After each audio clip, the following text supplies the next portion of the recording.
Hi friends, welcome back to my channel. நான் உங்கள் பட்டு அந்த அம்மா. இது என்ன விளாக் அப்படின்னா கொத்தமல்லி சாதம் எப்படி ரெடி பண்ணலான்னு வாங்க பார்க்கலாம். 5 மினிட்ஸ் போதுங்க. வீட்டில் இருக்க கொத்தமல்லி மட்டும்தான் இருக்கா, வேறு எதுவும் இல்லையா? கவலையே வேண்டாம். அதை மட்டும் வச்சு 5 மினிட்ஸில் கொத்தமல்லியை மட்டும் வச்சு இன்னும் வேணும்னு கேட்டு சாப்பிடுவாங்க. அங்கே எப்படி வைக்கலான்னு பார்க்கலாமா? கொத்தமல்லியை எடுத்து சின்ன சின்னதாக கட் பண்ணிக்கிட்டு, பச்சை மிளகாய் 4 உங்கள் காரத்துக்கு ஏற்ற மாதிரி. நாங்கள் குட்டி சாப்பிட்றதுனால இது வந்து காரம் இருக்காதனால அது இஞ்சி பூண்டு அவ்வளோதான். இது 4 போட்டு நல்லா மிக்சியில் ஓட்டு நல்லா ஃபைன் பேஸ்ட்டாக அரைச்சிக்கணும். அரைச்சதுல ஒரு கம்ப்ளைண்ட்டுங்க, இவன் வந்து மாறன் வந்து அவன் அடிச்சிட்டாங்க. 2 பேரும் மாற்றி அடிச்சிட்டு இருந்தாங்க.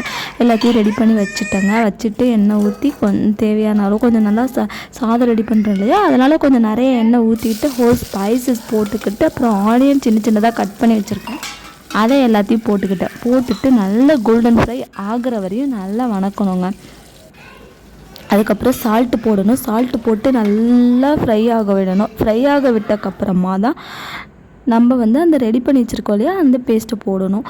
இது வந்து தோசை பக்கத்தில், அது வந்து என் குட்டீஸ்க்கு சாப்பிட்றதுக்காக ரெடி பண்ணி வச்சுருந்தேன். அதுக்கப்புறம் வந்துட்டு நல்லா இது ஃபைன் பேஸ்ட்டாக அரைஞ்சிருச்சு. அரைச்சக்கப்புறமா நல்லா இதில் போட்டு நல்லா அதோட பச்சை ஸ்மெல் போகணும். நம்ம எல்லாமே பச்சையாக ஆட் பண்ணணும். இஞ்சி பூண்டு அப்புறம் நம்ம கொத்தமல்லி அது எல்லாமே பச்சை ஸ்மெல் போகிற வரையும் நல்லா ஃப்ரை பண்ணணும். ஆயிலே நல்லா ஃப்ரை பண்ணணும். நல்லா கிண்டி விட்டுட்டே இருக்கணும். சிம்லேயே வச்சு நல்லா ஃப்ரை பண்ணிங்க அப்படின்னா அதோட கலர் வந்து சேஞ்ச் ஆகும். க்ரீன் கலரில் இருக்கிறத வந்து கொஞ்சம் ப்ரௌன் கலராக மாறுச்சு அப்படின்னா ரொம்ப கருகிட வரக்கூடாது. கொஞ்சம் கலர் சேஞ்ச் ஆகுறது உங்களுக்கு டிஃப்ரென்ஸ் தெரியறப்ப நீங்கள் வந்து அதை அரிசியோடு மிக்ஸ் பண்ணி வச்சிடணும். நான் இது ஒரு பக்கம் நல்லா ஃப்ரை ஆகட்டும் அப்படின்னு சொல்லிட்டு அரிசி எடுத்துக்கிட்டேன். ஒரு கிளாஸ் நான் அரிசி எடுத்துக்கிட்டேன். எங்களுக்கு அது வந்து எங்கள் வீட்டு குட்டீஸ்லாம் என்ன சொல்லிடுச்சு, திடீர்னு எனக்கு வேணாம் அப்படின்னு சொல்லிட்டாங்க. அதனால் நான் எங்களுக்கு மட்டும் ஒரு கிளாஸ் ரைஸ் எடுத்துக்கிட்டு அவங்களுக்கு தோசை ஊற்றி கொடுத்துட்டேன்.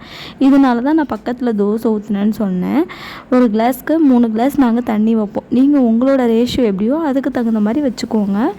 நல்ல பொலன்னு செம்ம டேஸ்ட்டாக இருக்கும். இது சைட் டிஷ் வந்துட்டு நீங்கள் வந்து எது வேணாலும் வச்சுக்கலாம். ஆனியன் கூட வச்சு சாப்பிட்லாம். சட்னி ரெடி பண்ணிக்கலாம். நாங்கள் வந்து சட்னி ரெடி பண்ணிப்போம், தேங்காய் சட்னி. இந்த டைம் வந்து சாம்பார் இருந்துச்சு, அதனால் சாம்பாரோடு விட்டாச்சு. சாம்பார் வச்சு சாப்பிட்டுக்கிட்டோம். நல்லா இது ஃப்ரை ஆகிடுச்சி. ஃப்ரை ஆனதுமா நல்லா அரிசி நல்லா கிளஞ்சி விட்டு எடுத்து வச்சாச்சு. அதை வந்து அளந்து 3 கிளாஸ் தண்ணியை ஊற்றி ரெடி பண்ணிகிட்டு இருந்தாங்க.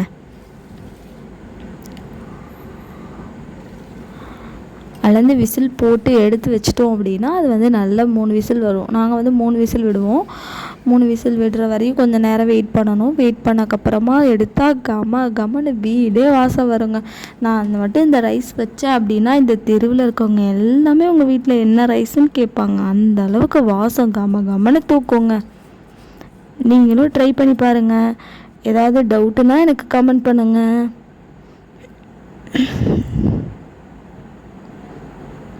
விசில் போட்டு வச்சுட்டு விசில் போட்டாச்சு. விசில் வந்துருச்சு. எடுத்து ஓப்பன் பண்ணால் பாருங்கள், கமன்னு எப்படி க்ரீனிஷாக இருக்குது. உங்கள் குழந்தைங்க கொத்தமல்லி சாப்பிட மாட்டேங்கிறாங்களா? அப்போ இது மாதிரி செஞ்சு கொடுங்க, நல்லா டேஸ்ட்டாக சாப்பிடுவாங்க. இதுலேயும் ஒரு விட்டமின் இருக்குது, இதுலேயும் ஒரு ஸ்ட்ரென்த் இருக்குது. ஸோ எதையும் நம்ம மிஸ் பண்ணக்கூடாது. இது மாதிரி ரைஸாக நம்ம வச்சு கொடுத்தோம் அப்படின்னா குக்கரில் வச்சா அது ஒரு டேஸ்ட், அது கொஞ்சம் நல்லா அந்த பிரியாணி பிரிஞ்ச் அது மாதிரி டேஸ்ட்டு கொடுக்கும். ஸோ அதனால் குழந்தைங்களும் இன்னும் விரும்பி சாப்பிடுவாங்க. நீங்கள் வேணால் இது மாதிரி ட்ரை பண்ணி பாருங்கள். ட்ரை பண்ணி பார்த்துட்டு எனக்கு கமெண்ட் பண்ணுங்கள். நல்லா பொலன்னு வந்திருக்கு பாருங்கள்.